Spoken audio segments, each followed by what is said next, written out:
મેં દીકરાને કહ્યું, બેટા, મારે વહુ અને મારા પૌત્રને જોવા છે. એટલે અમે મુંબઈ આવી રહ્યા છીએ. તું અમને સ્ટેશન લેવા આવી જજે. પણ ત્યાં પહોંચ્યા પછી દીકરો અમને લેવા ન આવ્યો અને વહુએ રોંગ નંબર કહીને ફોન કાપી નાખ્યો. પછી અમે ગામ પાછા ફરીને જે કર્યું તેની ખબર આખા દેશમાં પહોંચી ગઈ. અને જ્યારે વહુ દીકરા પાસે આ સમાચાર પહોંચ્યા ત્યારે તેમની તો દુનિયા જ હલી ગઈ. માં, હું તમારો દીકરો છું, અશોક. આમ કેમ તમે મારી ઓળખાણ ભૂલી શકો છો? અને મને પૂછ્યા વગર તમે લોકોએ આટલું મોટું પગલું કેવી રીતે ઉઠાવી લીધું? હું તમારો એકમાત્ર દીકરો છું.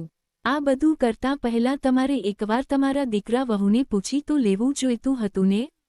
ત્યારે ઉષાજીએ કહ્યું, ના, અમારો કોઈ દીકરો વહુ નથી અને હું તને ઓળખતી નથી. તું ખોટા સરનામે આવ્યો છે.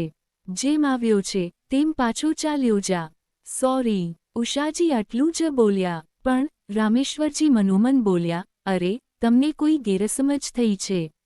અમારો કોઈ દીકરો નથી. અમે નિસંતાન છીએ. તમે કંઈક ખોટું બોલી રહ્યા છો અને ખોટા લોકોને મળવા માટે આવ્યા છો. જ્યારે અશોકે પોતાની જ માના મુખેથી આવા શબ્દો સાંભળ્યા ત્યારે તેને ખૂબ જ ખરાબ લાગ્યું. આખરે આ વૃદ્ધમાં બાપે એવું કયું પગલું ઉઠાવ્યું અને શા માટે પોતાના જ સગા દીકરા વહુને ટુકરાવ્યા અને તેને ધક્કા મારીને ઘરમાંથી બહાર કાઢી મૂક્યો? આવો આગળ વાર્તામાં જાણીએ. ખરેખર તો રામેશ્વરજી અને ઉષાજી મૂળરૂપે સાંગલીના રહેવાસી હતા. સાંગલીની તે ફળદ્રુપ કાળી માટી અને તે માટીમાં તેમનો આંબાનો લીલોછમ બગીચો હતો. તેઓ ખાનદાની અમીર હતા. તેમને ક્યારેય કોઈ વસ્તુની કમી નહોતી. તેમની વિચારસરણી હતી, મહેનત એટલી કરો કે કોઈની પાસેથી ઉધાર લેવાનો વારો ન આવે અને તન મનથી પોતાના મા બાપની સેવા કરો. પોતાના મા બાપને ક્યારેય કોઈ દુઃખ તકલીફ ન આપો. રામેશ્વરજી અને ઉષાજી એટલી કમાણી કરતા હતા કે 1 લાખ રૂપિયા મહિને કમાનારાને પણ પાછળ છોડી દે. તેમનો એકમાત્ર દીકરો અશોક હતો, જેને તેમણે બાળપણથી જ ખૂબ લાડ પ્યારથી ઉછેર્યો. એકમાત્ર હોવાને કારણે તેને દરેક વસ્તુ જરૂરતની સમયે અને જરૂરત કરતાં વધારે માત્રામાં મળતી ગઈ. મગર એ જ અશોકે એક દિવસ પોતાના માતા પિતાને ઓળખવાની પણ ના પાડી દીધી અને તેમને મુંબઈ આવવા કહીને તેમની સાથે ધોખો કર્યો. પણ રામેશ્વરજી અને ઉષાજીએ આ બધાનો બદલો ખૂબ જ યોગ્ય રીતે લીધો અને તેને સજા આપી. આ વાત કંઈક મહિનાઓ પહેલાંની છે. રામેશ્વરજીએ અશોકને ફોન કરીને કહ્યું, બેટા, અમે થોડી જ મિનિટોમાં સ્ટેશન પર પહોંચી રહ્યા છીએ. તું અમને લેવા આવી જા, કેમ કે અહીંથી આગળ કેવી રીતે આવવું તે અમને ખબર નથી અને મુંબઈ જેવી અબજોની ભીડવાળી જગ્યામાં અમને કશું સૂચતું નથી. અશોકે કહ્યું, ઠીક છે, બાબા. હું હમણાં જ ઓફિસથી નીકળું છું અને બસથી 15-20 મિનિટમાં તમારી પાસે સ્ટેશન પર પહોંચું છું. ત્યાં સુધી તમે બંને કોઈ કિનારે જઈને બેસી જાઓ. આટલું કહીને અશોકે ફોન મૂકી દીધો. રામેશ્વરજી અને તેમની પત્ની ઉષાજી આજે પહેલીવાર દીકરાના ઘરે જવાના હતા, તેથી તેઓ ખૂબ ખુશ હતા.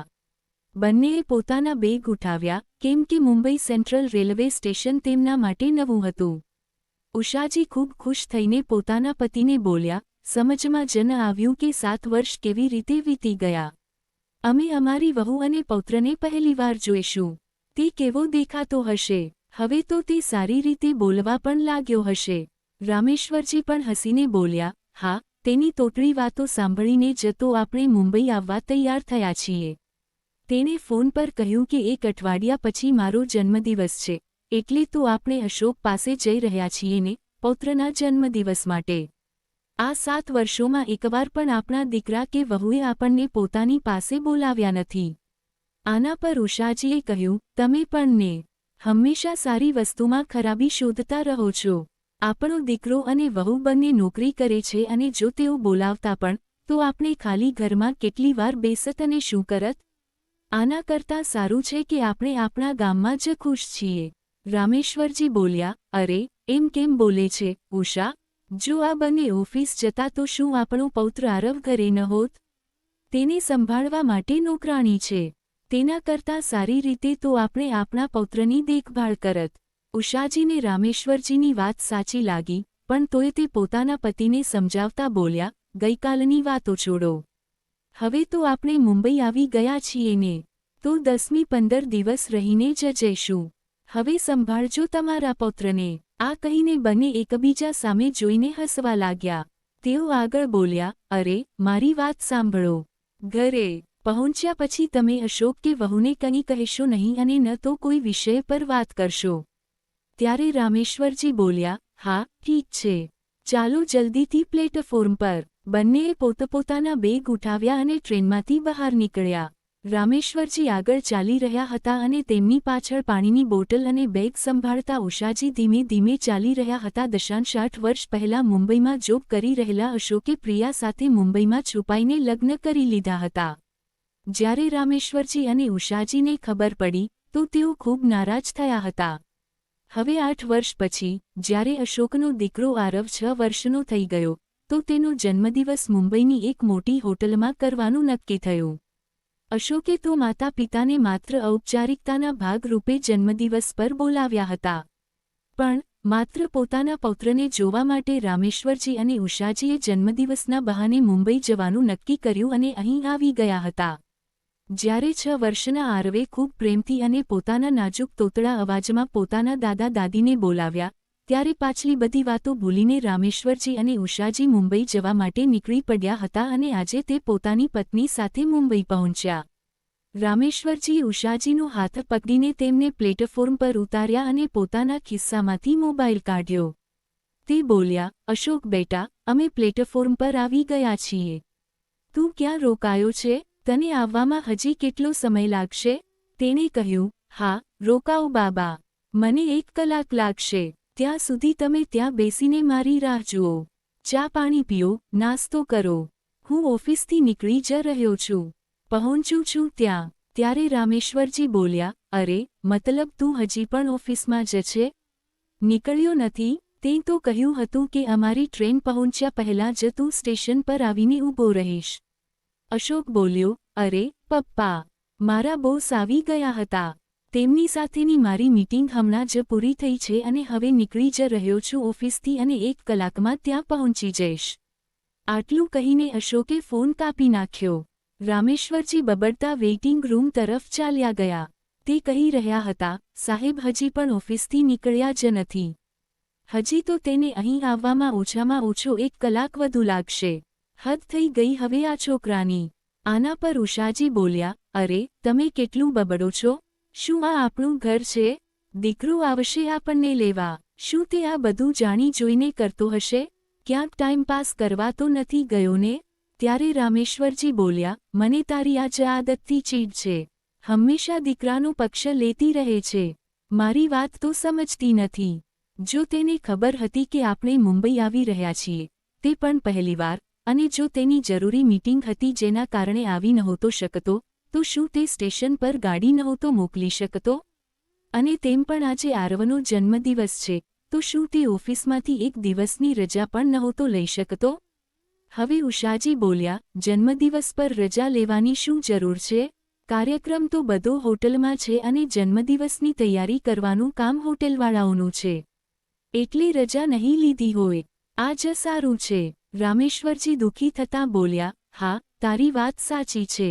તું હંમેશા તેનો પક્ષ લેતી રહે. ઉષાજી બોલ્યા, બસ પણ કરો હવે અને મને કહો ક્યાં જવાનું છે. ત્યારે રામેશ્વરજી બોલ્યા, આ તરફ ચાલો. વેઇટિંગ રૂમ આ તરફ છે. બંને વેઇટિંગ રૂમ તરફ ગયા. ત્યાંની બેન્ચ પર પોતપોતાના બેગ મૂકીને બંનેએ હાથ, પગ અને મું ધોયા અને 1 કપ ચા પીધી. લગભગ 1 કલાક વીતી ગયા પછી રામેશ્વરજીએ ફરી એકવાર અશોકને ફોન લગાવ્યો. હેલો અશોક બેટા, ક્યાં છે તું? હા, રોકાઓ પપ્પા, બસ આવ્યો. હોટલમાં બધી તૈયારીઓ જોવા ગયો હતો. બસ સ્ટેશન પર પહોંચવાનો જ છું. ત્યારે રામેશ્વરજી કંઈ ન બોલ્યા અને ફોન કાપી નાખ્યો. વેઇટિંગ રૂમમાં ચૂપચાપ બેસી ગયા. પોતાના પતિને શાંત બેઠેલા જોઈને ઉષાજી બોલ્યા, શું થયું? તમે આટલી ચિંતામાં કેમ બેઠા છો? ત્યારે રામેશ્વરજી બોલ્યા, હવે તે હોટલમાં બધી તૈયારીઓ જોવા ચાલ્યો ગયો છે અને ત્યાંનું કામ પૂરું થયા પછી તે આપણી પાસે આવશે. રામેશ્વરજીને ખૂબ ભૂખ લાગી હતી. આટલે દૂરનો સફર કરીને ગામથી મુંબઈ સુધી આવવામાં 5 કલાક તો લાગ્યા જ હતા અને આ 5 કલાકોમાં તેમને કંઈ ખાધું પણ નહોતું. એટલે તેમને ખૂબ ભૂખ લાગી હતી. તે જ વખતે તેમણે પોતાના બેગમાંથી ભેળનું પેકેટ કાઢ્યું અને ભેળ ખાવા લાગ્યા. ઉષાજી બોલ્યા, ચાલો, સારું થયું. અશોક આવી જશે. ત્યાં સુધી એમ પણ હજી તો 11 વાગ્યા છે. આખો દિવસ પડ્યો છે. જન્મદિવસ તો સાંજે 7 વાગ્યે છે. બંને બેન્ચ પર દિવાલનો ટેકો લઈને બેસી ગયા. રામેશ્વરજીએ ઘડિયાળ તરફ જોયું તો હવે બપોરના 3 વાગી ગયા હતા. તેમણે ફરી અશોકને એકવાર ફોન કર્યો. ખૂબ લાંબા સમય સુધી રિંગ વાગતી રહી, પણ તેણે ફોન ન ઉઠાવ્યો. બીજી વાર 4 વાર ફોન લગાવવા છતાં જ્યારે ફોનનો જવાબ ન મળ્યો, ત્યારે રામેશ્વરજી ગુસ્સામાં બોલ્યા, હવે આ છોકરો ફોન પણ નથી ઉઠાવી રહ્યો? શું મજાક લગાવી રાખી છે આણે? ત્યારે ઉષાજી પોતાના પતિને સમજાવતા બોલ્યા, અરે, કેમ ગુસ્સે થઈ રહ્યા છો? કોઈ જરૂરી કામમાં ક્યાંક ફસાઈ ગયો હશે. તે કામ સંભાળે કે તમારો ફોન ઉઠાવે? અથવા હોઈ શકે કે ટ્રાફિકમાં ફસાઈ ગયો હોય. રામેશ્વરજી બોલ્યા, 1 કલાકમાં પહોંચું છું કહી રહ્યો હતો ને. હવે 4 કલાક થઈ ગયા છે. હજી પણ નથી આવ્યો. આ શું રીત છે? રામેશ્વરજીનો ચહેરો ગુસ્સાથી લાલ થઈ ગયો હતો. આગળ ઉષાજી બોલ્યા, મુંબઈનું ટ્રાફિક ખબર નથી શું તમને? નકામા નારાજ થઈ રહ્યા છો. આવશે તે. એમાં શું, થોડીવાર આમ તેમ થઈ જ જાય છે. તેટલામાં ફોનની રિંગ વાગી. રામેશ્વરજીએ તરત ફોન ઉઠાવ્યો અને બોલ્યા, હેલો, ક્યાં છે તું? ત્યારે અશોક બોલ્યો, હેલો બાબા. સોરી, હું ટ્રાફિકમાં ફસાઈ ગયો છું. બહાર નીકળવામાં હજી કેટલો સમય લાગશે, ખબર નથી. એમ કરું છું, હું પ્રિયાને ફોન કરું છું. તે તમને લેવા આવી જશે. તે ઘરે જ હશે આજે. આના પર રામેશ્વરજી બોલ્યા, જો વહુની રજા હતી, તો પહેલાં કેમ ન કહ્યું તેને અમને લોકોને લઈ જવા માટે? અરે, હવે તો તમારા માતા પિતા વૃદ્ધ થઈ ગયા છે. પહેલાંથી જ સફર કરીને અમે ખૂબ થાકી ગયા છીએ અને ઉપરથી આટલી વાર બેસીને અમારી કમર દુખી રહી છે. ખૂબ થાકી ગયો છું રે બેટા. જલ્દી મોકલ વહુને. આટલું કહીને તેમણે ફોન કાપી નાખ્યો અને પોતાની પત્ની પાસે આવીને બેસી ગયા. હવે વહુની રાહ જોતા જોતા લગભગ 4થી 5 કલાક વીતી ગયા હતા. હવે સવારે 4:30 વાગી ગયા હતા. બંનેને ખૂબ ભૂખ લાગી. એટલે ગુસ્સામાં રામેશ્વરજી ફરી બોલ્યા, આ શું તમાશો લગાવી રાખ્યો છે? જો તે ઘરે જ હતી, તો તે અમને લેવા કેમ ન આવી હજી સુધી? ખૂબ સારી રીતે મૂર્ખ બનાવવા લાગ્યા છે આ શહેરના લોકો. તેમણે અમને પોતાના ઘરનું સરનામું પણ ન આપ્યું. નહીંતર અમે જાતે જ તેમના ઘરે ચાલ્યા ગયા હોત. ઉષાજી બોલ્યા, તમે તરત કેમ ગુસ્સે થઈ જાઓ છો? આટલો ગુસ્સો ઠીક નથી. ઓફિસનું કામ છોડીને કોઈ તરત કેવી રીતે આવી શકે? તે લોકોના ઘરનું કામ છે. આપણા ઘરનું કામ નથી. શાંત રહો. વહુ આવી રહી છે ને આપણને લેવા. હવે આટલી વાર રાહ જોઈ છે, તો બીજી થોડીવાર રાહ જોવામાં શું ખરાબી છે? રામેશ્વરજી બોલ્યા, અરે, આપણે વહુને પહેલીવાર જોવાના છીએ. આજ સુધી તો આપણે તેને ફોટામાં જ જોતા આવ્યા છીએ. કોણ જાણે, તે તો આપણને લેવા આવે છે કે પતિની જેમ કોઈ બહાનું બનાવે છે. ઉષાજી બોલ્યા, એવું કરો. હવે તમે કંઈક ખાઈ લો. આ કહેતા તેમણે ઠેચા પૌવાની પ્લેટ કાઢી અને મરચાનું અથાણું એક પ્લેટમાં કાઢ્યું અને તે પ્લેટ રામેશ્વરજીની સામે મૂકી દીધી. ભૂખ તો ખૂબ જોરથી લાગી હતી. એટલે બધું ભૂલીને રામેશ્વરજીએ ઠેચા પૌવા અને મરચાનું અથાણું ખાધું. બંનેએ એક ચાનો ઓર્ડર આપ્યો અને પછી રાહ જોતા બેસી ગયા. પણ હજી પણ કોઈ તેમને લેવા નહોતું આવ્યું. રામેશ્વરજીએ ફરી એકવાર અશોકને ફોન લગાવ્યો. ત્યારે અશોક બોલ્યો, અરે, પપ્પા. મને તો લાગ્યું હતું કે પ્રિયા અત્યાર સુધી તમને લેવા આવી ગઈ હશે. હું તો ટ્રાફિકમાં ફસાઈ ગયો હતો. ખૂબ મુશ્કેલીથી તે ભીડમાંથી રસ્તો બનાવતા હમણાં ઘરે પહોંચવાનો છું. રોકાઓ, હું પ્રિયાને ફોન કરું છું. આટલું કહીને તેણે ફોન કાપી નાખ્યો. રામેશ્વરજી એકદમ શાંત થઈને બેસી ગયા. ઉષાજી બેન્ચ પર પગ રાખીને બેઠા જ હતા. લગભગ અડધા કલાક પછી ફરી ફોન આવ્યો. હેલો બાબા, પ્રિયા હવે આવી જ જશે. પણ તે પહેલાં તમે ઇન્ક્વાયરી ઓફિસમાં જાઓ. રામેશ્વરજી અને ઉષાજીએ તરત પોતાના બેગ ઉઠાવ્યા અને ઇન્ક્વાયરી ઓફિસમાં પહોંચ્યા.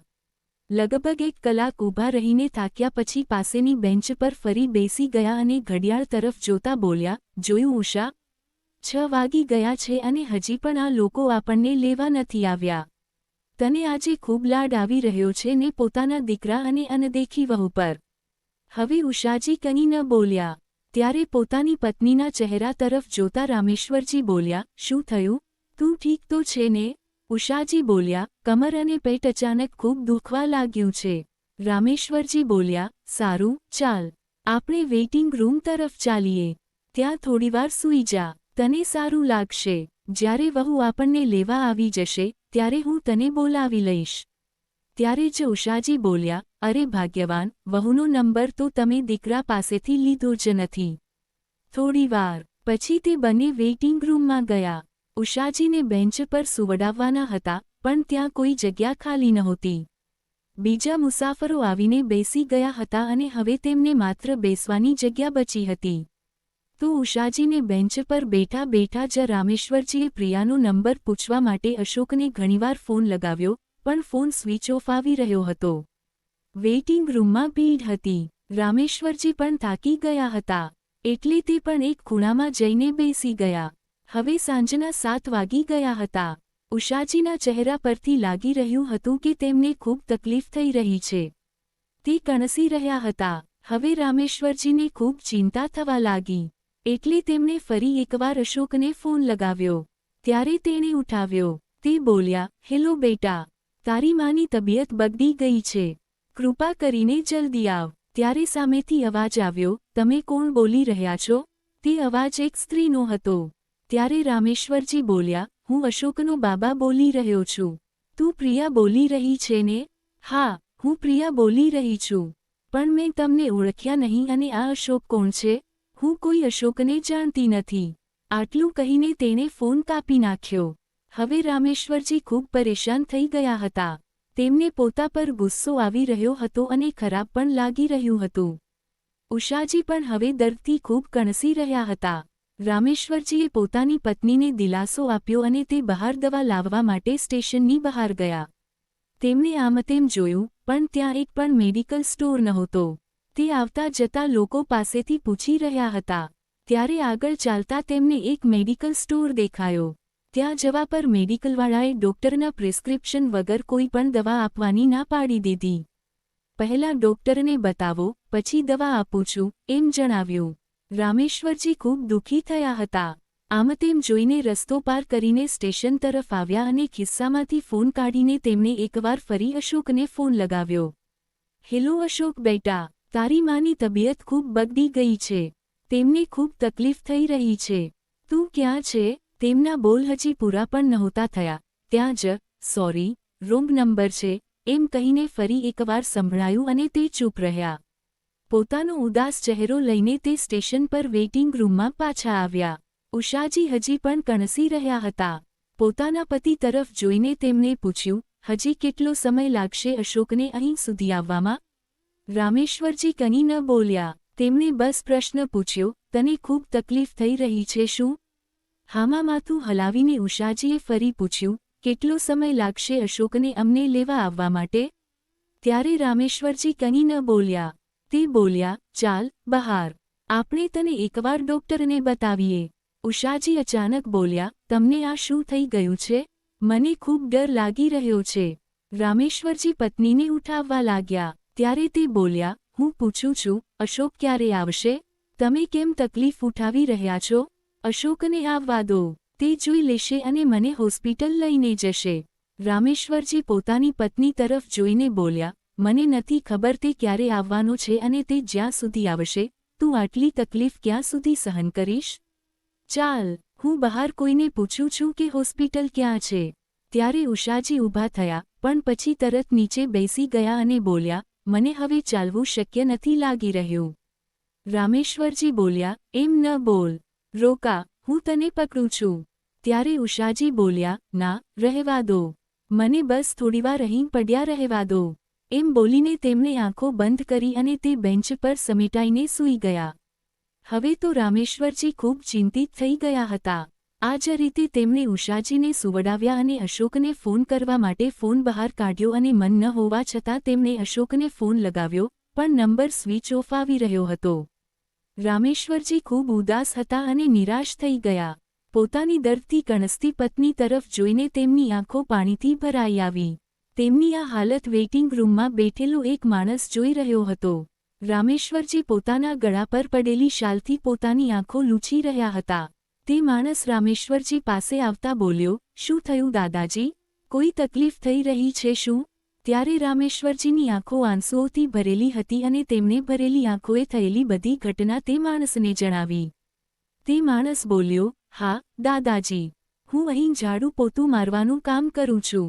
હું સવારના 9 વાગ્યાથી તમને જોઈ રહ્યો હતો. તમે સતત ફોન પર વાત કરી રહ્યા હતા. અરે દાદાજી, તમે કઈ ચક્કરમાં પડી ગયા છો? તમારો દીકરો કે વહુ કોઈ તમને લેવા નહીં આવે. જો તેમને આવવું હોત તો ક્યારના આવી ગયા હોત. હું જોઈ રહ્યો છું, તમે લોકો ખૂબ લાંબા સમયથી તેમની રાહ જોઈ રહ્યા છો. પણ મારી સલાહ માનો, પહેલાં દાદીને ડોક્ટર પાસે લઈ જાઓ અને પછી ગાડીમાં બેસીને ફરી એકવાર પોતાના ગામ માટે નીકળી જાઓ. આ શહેર જેટલું મોટું હોય છે તેટલા જ અહીંના લોકોના દિલ નાના હોય છે. રોકાઓ, હું ડોક્ટરને બોલાવીને લાવું છું. આટલું કહીને તે માણસ ત્યાંથી નીકળી ગયો. રામેશ્વરજી તેની વાતોનો વિચાર કરતા પોતાની પત્નીના ચહેરા તરફ જોઈ રહ્યા હતા. લગભગ 10 મિનિટ પછી તે માણસ ડોક્ટરને પોતાની સાથે જ લાવ્યો. ડોક્ટરે ઉષાજીની તપાસ કરી અને કેટલીક દવાઓ લખીને રામેશ્વરજીના હાથમાં તે કાગળ આપ્યો. રામેશ્વરજીએ ડોક્ટર પાસેથી ફી પૂછી, પણ ડોક્ટરે ફી લેવાની ના પાડી દીધી. તે બોલ્યા, તમે મારા માતા પિતા જેવા છો. તમારી પાસેથી કેવી ફી લેવી? તમે જલ્દીથી આ લખી આપેલી દવાઓ લાવો. મારો મેડિકલ સ્ટોર અહીં પાસે જ છે. રામેશ્વરજી ડોક્ટરની પાછળ જવા લાગ્યા. ત્યારે તે માણસ બોલ્યો, દાદાજી, તમે દાદી પાસે રોકાઓ. હું દવા લઈને આવું છું. ડોક્ટર અને તે માણસને જતા જોઈને રામેશ્વરજીને આશ્ચર્ય થઈ રહ્યું હતું કે જ્યાં આ શહેરમાં પોતાનો સગો દીકરો પારકો થઈ ગયો, ત્યાં આ પરાયા લોકો મારી મદદ કરી રહ્યા છે. રામેશ્વરજી ઉષાજી પાસે બેસી ગયા. લગભગ અડધા કલાક પછી તે માણસ પાછો આવ્યો અને તેણે તે દવાઓ રામેશ્વરજીના હાથમાં આપી દીધી. રામેશ્વરજીએ ઉષાજીને ઉઠાવ્યા અને દવા આપી. તે માણસ હજી પણ તેમની પાસે જ ઊભો હતો. તે રામેશ્વરજીને બોલ્યો, દાદાજી, તમે ક્યાંથી આવ્યા છો? તેમણે કહ્યું, હું સાંગલીથી આવ્યો છું. રામેશ્વરજીએ તે માણસનું નામ પૂછ્યું તો તેણે પોતાનું નામ સંજય જણાવ્યું. સંજય બોલ્યો, દાદાજી, હું એક વાત કહું, માનશો શું તમે? તમે એવું કરો, તમે કૃપા કરીને એકવાર ફરી પોતાના ગામ ચાલ્યા જાઓ, કેમ કે અહીં તમને લેવા કોઈ નહીં આવે. હમણાં થોડા મહિના પહેલાં તમારી જેમ એક દાદાજી દાદી કોલ્હાપુરથી આવ્યા હતા. આ જ વેઇટિંગ રૂમમાં એક આખો દિવસ પોતાના દીકરાના આવવાની રાહ જોતા બેસી રહ્યા. પણ તે ન આવ્યો અને આખરે તેમને ફરી પાછા જવું પડ્યું. અને જો તમને લાગે તો તમે મને પોતાના દીકરાનું સરનામું જણાવો. હું તમને તમારા દીકરા પાસે પહોંચાડું છું. ત્યારે ઉષાજીએ રામેશ્વરજીના ખિસ્સામાંથી 1000 રૂપિયાની 2 નોટ કાઢીને તેના હાથમાં આપી અને બોલ્યા, બેટા, આ લો પૈસા. આમાંથી દવાના પૈસા લો અને અમારા બંનેના પાછા જવા માટેની ટિકિટ ફરીથી ખરીદી દો. રામેશ્વરજી પાસેથી પૈસા લઈને સંજય ત્યાંથી નીકળી ગયો. હવે ઉષાજીને દવા લેવાના કારણે આરામ મહેસૂસ થઈ રહ્યો હતો અને સાંગલી તરફ જતી ટ્રેન પ્લેટફોર્મ પર લાગી જ હતી. ટિકિટ લઈને અને ટ્રેનમાં બેસાડીને સંજયે ઉષાજી માટે થોડો ચીવડો, પાણી અને ફળ ખરીદીને આપ્યા અને તેમની પાસે બેસીને પોતાના પરિવાર વિશે વાત કરવા લાગ્યો. ગાડીનો સિગ્નલ થઈ જ ગયો હતો. એટલે સંજયે તે બંનેને સફર માટે શુભેચ્છાઓ આપી અને હવે તેમના પગ સ્પર્શીને ત્યાંથી નીકળી ગયો. ગાડી પ્લેટફોર્મ પરથી ધીમે ધીમે આગળ વધવા લાગી. ત્યારે ફોનની રિંગ સાંભળીને રામેશ્વરજીએ ફોન ઉઠાવ્યો. સામેથી અવાજ આવ્યો, હેલો બાબા, ક્યાં છો તમે? હું તમને લેવા આવી રહ્યો છું. અશોકે ફોન પર પૂછ્યું હતું. ત્યારે, સોરી, રોંગ નંબર છે, એમ બોલીને રામેશ્વરજીએ ફોન કાપી નાખ્યો અને ભરેલી આંખોએ બારીની બહાર જોતા ફરી એકવાર તે ગામ માટે નીકળી ગયા. હવે તો પોતાના દીકરાનો અસલી રંગરૂપ રામેશ્વરજીએ ઓળખી લીધો હતો. એટલે તે ગામ તો નીકળી આવ્યા જ હતા, પણ તેમણે એક ખૂબ મોટો સાહસિક નિર્ણય લીધો હતો. જે પ્રોપર્ટી હતી, ઓછામાં ઓછી સાંગલીમાં તેમની 12 એકર આંબાનો બગીચો અને હાઈવેના કિનારે 8 એકર જમીન હતી અને પૂરી સંચિત જમીન હતી. હાઈવે પર જમીન હોવાને કારણે આજે તેની પ્રતિ એકર કિંમત પણ ખૂબ વધી ગઈ હતી. એકમાત્ર દીકરો હતો અને એકમાત્ર દીકરો હોવા છતાં જે કંઈ પ્રોપર્ટી હતી, જે કંઈ સંપત્તિ, ઘર, બંગલો, ગાડી, જમીન, બધાનો માલિક માત્ર તેમનો દીકરો એકલો જ હતો. એ જ દીકરાને બાળપણથી મોટો કરતી વખતે મહેનત કરીને પાળ્યો અને આ બધી સંપત્તિનો વારસદાર એકમાત્ર દીકરાને બનાવ્યો. પણ એકમાત્ર દીકરાએ આજે આપણને લાવારીસ કરી દીધા છે. તો પછી શું કરવાનું છે આટલી પ્રોપર્ટી રાખીને? કોના માટે રાખવાની છે અને શા માટે તેને મફતમાં મળવા દેવાની છે? હવે આપણે આપણી પ્રોપર્ટીમાં ખુશીથી રહીશું અને જે કંઈ પૈસા છે તે પૈસામાં ખાઈશું ફરીશું. બંને પતિ પત્ની એકબીજાની દેખભાળ કરીને રહીશું એવો વિચાર કરતા રામેશ્વરજી ગામ પહોંચ્યા હતા. રામેશ્વરજીએ ઉષાજીને જણાવ્યું, ઉષા, મારો નિર્ણય થઈ ગયો છે. હું હમણાં તે તમને માત્ર સંભળાવી રહ્યો છું. જુઓ, આપણી ઉંમર 74 વર્ષ વટાવી ચૂકી છે.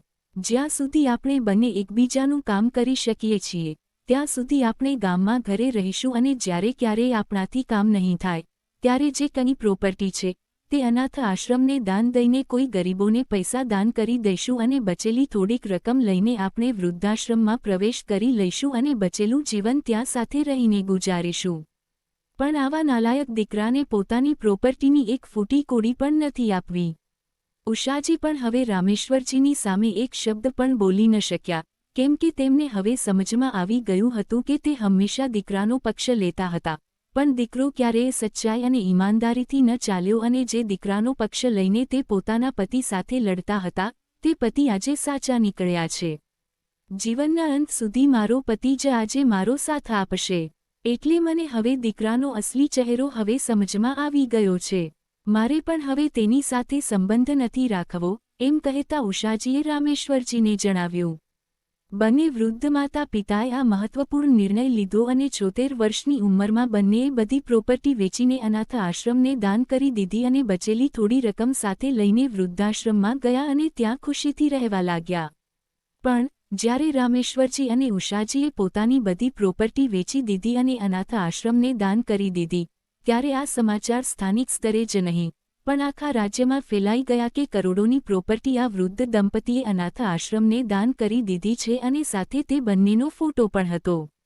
આ સમાચાર જોતા જોતા અશોકના કાનો સુધી પણ પહોંચ્યા હતા અને તેણે પણ પોતાની ખુલ્લી આંખોથી જોયું કે મા બાપે ગામની જે કંઈ પ્રોપર્ટી હતી તે બધું અનાથ આશ્રમને દાન કરી દીધું છે. હવે તો તેને ખૂબ ગુસ્સો આવ્યો હતો. અશોકને હંમેશા એવું લાગતું હતું કે હું ક્યારેય મા બાપની દેખભાળ નહીં કરું, પણ મા બાપ મને ખૂબ પ્રેમ કરે છે. હું તેમનો એકમાત્ર દીકરો છું, જેના કારણે જે કંઈ પ્રોપર્ટી છે તેના પર મારો એકલાનો અધિકાર છે. એવું હંમેશા તેને લાગતું હતું અને કંઈ પણ થાય બધી પ્રોપર્ટી મને જ મળશે એવી ખોટી આશા તેણે મનમાં પાળી રાખી હતી. પણ આ સમાચાર સાંભળીને તેને ખૂબ મોટો ઝટકો લાગ્યો અને બીજી જ મિનિટે તેણે ઓફિસમાં ફોન કરીને જણાવ્યું, આજે હું ઓફિસ નહીં આવું. આજે મેં રજા લીધી છે. આટલું બોસને જણાવીને તે ગામ માટે નીકળી પડ્યો.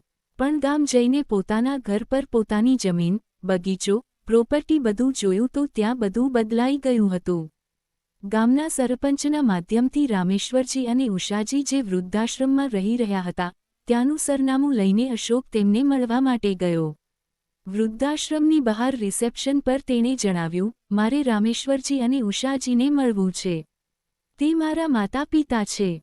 એમ જણાવવા પર તેને અંદર જવા દેવામાં આવ્યો. રામેશ્વરજી અને ઉષાજી એક વડના ઝાડ નીચે મજાથી ખુશીથી વાતો કરતા બેઠા હતા. વૃદ્ધાવસ્થામાં તે તેમની ખુશી વૃદ્ધાશ્રમમાં જોઈ રહ્યો હતો અને ખુશીથી ત્યાં પોતાનું જીવન ગુજારી રહ્યા હતા. અશોકે દૂરથી જોયું. તે ગયો અને મા બાપને મળ્યો. મા બાપને મળ્યા પછી તેણે મા બાપના પગ સ્પર્શ્યા. પણ રામેશ્વરજીએ કહ્યું, કોણ છે તું? મેં તને ઓળખ્યો નહીં. ત્યારે અશોકે જણાવ્યું, માં, હું તમારો દીકરો છું, અશોક. આમ કેમ તમે મારી ઓળખાણ ભૂલી શકો છો? અને મને પૂછ્યા વગર આટલું મોટું પગલું કેવી રીતે ઉઠાવી લીધું તમે લોકોએ? હું તમારો એકમાત્ર દીકરો છું. તમારે એકવાર તમારા દીકરા વહુને પૂછી તો લેવું જોઈતું હતું ને, આ બધું કરતાં પહેલાં? ત્યારે ઉષાજીએ કહ્યું, ના, અમારો કોઈ દીકરો નથી અને હું તને ઓળખતી નથી. તું ખોટા સરનામે આવ્યો છે.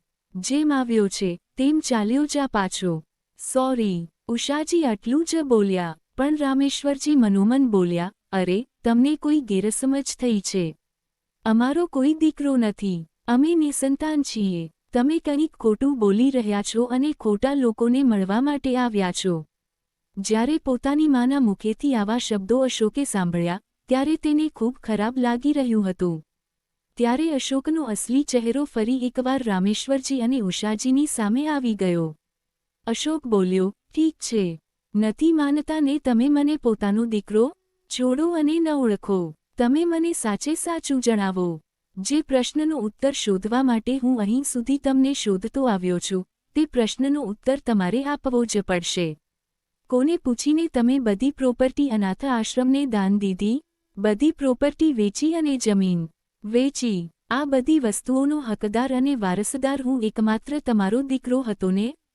તો વેચી કેમ? શું જરૂર હતી તમને? હવે ચૂપચાપ જે કંઈ પૈસા બચ્યા છે તે પૈસા મારા હાથમાં આપવાના છે અને ચૂપચાપ વૃદ્ધાવસ્થામાં અહીં પડ્યા મરતા રહેવા માટે મને કોઈ મતલબ નથી.